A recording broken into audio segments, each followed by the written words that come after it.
Hi, my name is Megan Pasricha. I'm the co-founder of Global Youth H.E.L.P, and we are a nonprofit organization that teaches young people like you to become leaders in your community. So we are here today. Would you mind introducing yourself? So my name is David Adly. I'm 18 years old and I'm going into my senior year at Andover High School. And we're at the Harvard Youth Lead the Change conference, and so you attended last year, right? So I attended last year. This year I am a youth counselor at this camp, and it's been an amazing experience. 2 years ago I was a camper, and now I'm a counselor, so I'm just so happy to help.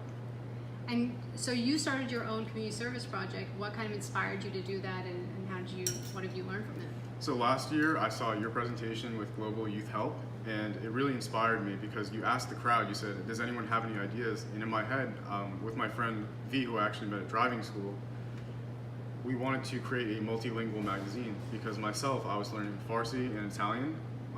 My mother is Italian, my father's Iranian, and that was something that I just loved doing and something that I wanted to share. So I said, okay, I know there's a lot of other kids at my school that are learning languages and maybe they want to share. So I said, okay, I want to create a multilingual magazine. Everyone's going to contribute to it. They'll have a multilingual part with their language they're learning, and then an English part where they have the translation, just to show off what they're doing and how that's impacted them. So we were getting the thing together and we were getting people to give the multilingual contributions. We realized some of the stories were just really incredible. One of them talked about being Sri Lankan, and everyone from our school always asked him, what are you? Like, that was the question he always got, what are you? And he said, well, I'm Sri Lankan, and people wouldn't really understand what that means, so we'd have to go through this long list where you kind of memorize it at some point, where it's like, Sri Lanka is a small country off India.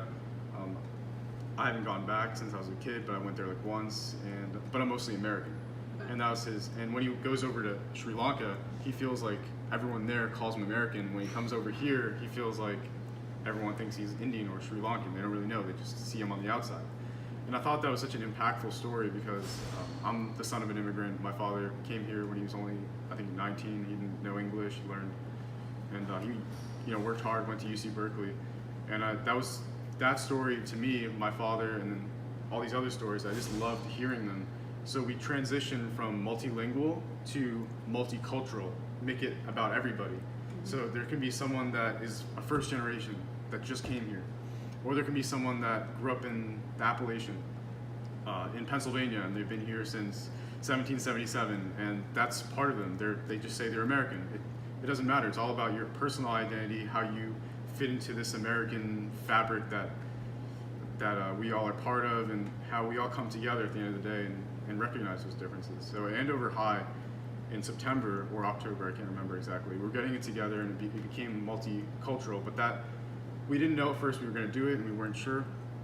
And there was a controversy at our school where you were in the New York Times, we were in the Washington Post, really big conglomerate news outlets, and we were also in the local news, Andover Townsman. And what happened was someone drew a swastika on a Jewish teacher's wall, and then on the desk also drew swastikas. And they don't know if it was one person, two people, and then it happened again. So it happened twice. And then there was another controversy at the very end of the year, we're like, oh my God, again, where someone had a Nazi quote in their book. So it was something that was reoccurring. It was ridiculous, and we decided, okay, we need to try to heal and show that Andover High is an accepting community. We really have diversity, and we have people that love different cultures. We have people that are from every walk of life, every orientation sexually, every culture, every skin color in between black and white. It really doesn't matter to us. We're all one people. We're Andover High community. So I wanted to show that, so that was the nail. We decided we're going to do a multicultural magazine.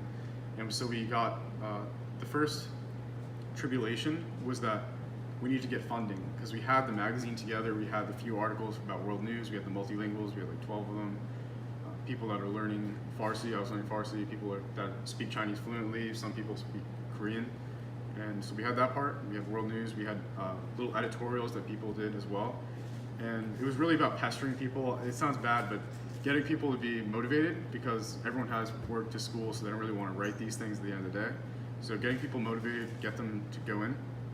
And so we had it all together, and we're like, finally, this took us forever. We had to get the software, pay for that, and we had to print it. And we tried to do a GoFundMe, but we didn't really get enough money. And all of our teachers were the people are giving us money, so we said, okay, why don't we just go to Andover Committee and ask them? So we asked the Andover Committee the school committee. They were just at a town meeting. We said, this is our goal. We know that Andover has a bad rap right now in the news, and we want to kind of clear the name. And that was the way we pitched it. We kind of pitched it as, this is redemption for you. So that was kind of the twist, that we took the worst thing that happened to Andover and kind of turned it into tragedy into triumph. We tried to make something that was bad into good. And they're okay, we're totally about this. And the Puncher trustees gave us all the funding we need. We have funding for days now. We can pretty much do whatever we want in regards to printing, because we have a benefactor that's paying. And that's where we are now. So that was the end of the school year. We got it printed, we got it distributed, everyone loved it. Everyone read it at our school, all my teachers loved it. There's photography in it, people that went all around the world. We have global engagement at Andover High. And now this summer, what we're doing is, I didn't want to stop Scrivi because I just started it in September. Yeah, what's the name of the group and where So can you find it? It's Scrivi Inc. On Instagram, we are Scrivi Publication. How do you At spell it? Scrivi Publication. SCRIVI Publication on Instagram. And then you can just look up Scrivi on YouTube or bit.ly/Scrivi all uppercase. That's how you get to our YouTube. And we'll have a website up soon. We're still working on it. It's like work in progress. So that'll be up soon, hopefully. And you can probably see that on the YouTube channel when it's out. So please subscribe.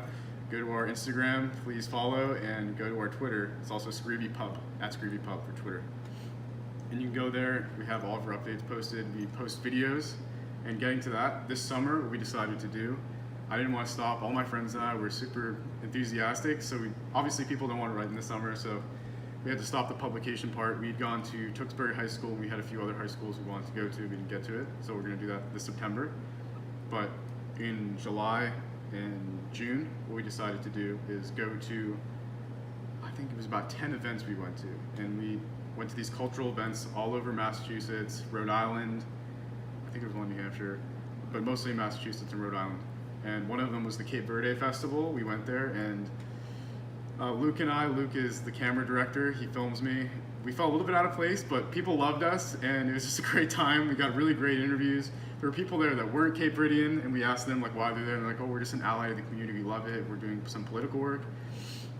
And we heard amazing stories from that, and that just propelled us to want to do it more. So we went to the Caribbean one, we went to the St. Agrippa Sicilian one, the Puerto Rican one, the Latino festival, and then we're going to go to the Greek festival, and if there's a Chinese Moon Festival, I think that's sometime in the future. Hopefully we can go to that as well. That's so amazing. we're going to keep going to them and show off. Hopefully we can get more funding in the future to go to maybe other parts of the country. We have an idea of going to a Native American tribe, which one of my friends knows the leader of, and just going through the rituals and like how they do it, because I don't even know. No one really knows about the Native American people around here. Yeah.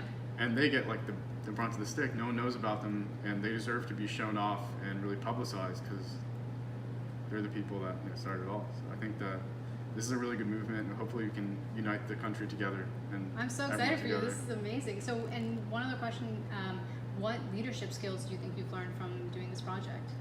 Oh, totally. So in school, I took 3 APs last year. I'm taking 5 this year. So it's pretty tight schedule for me. I have to do a lot of work, and then I also have this, and I had to do my Eagle Scout project as well on weekends where I had to dig these 5-foot holes, 36 of them. 5 foot hole. That's like my height. I know, isn't that crazy? That is my height. Yeah, so 3 to 5 foot, but usually it's It's crazy. not that far off. Really, that was tough. So we had to do that on weekends, and then so every single second of my time, I literally was like, I make a to-do list every day. I have a book, and I have a to-do list, and I write everything I need to do, and then I just pencil it on the side. So I use every single minute of my day to like try to optimize it and try to get it good, and also I had to study for SATs, all that. So You're just going to be senior a junior? year. Okay. So I'm 18, but I'm becoming a senior. Okay. And time management is super important for anyone out there. What I do, to-do list, write everything out, pencil it in on the left, and then I write on the bottom, I write what went good, what went bad, so I can learn from my mistakes. And then I write some highlights so I don't go crazy. So I write some highlights of the day, like this good thing happened, I talked to this person, and they're really funny, or maybe I tripped and I fell and people laughed, but at least I made them happy. So that's another thing, and then mistakes, and something I have to do tomorrow. And I do this all the day before, so I do it at night, right before I go to bed. Oh my gosh, I need to learn from you. This is amazing. Well, But no, I have to do this, because if I don't, I'll feel like, Yeah. yeah, so I mean, some of the things you talked about, one of the things we try to encourage our youth leaders is Definitely. how to energize yourself, how to do time management. You've learned public speaking. You're super organized now, and you pump yourself. I wouldn't say I'm too organized, but You're I try very to be. organized. I try to be. Yeah.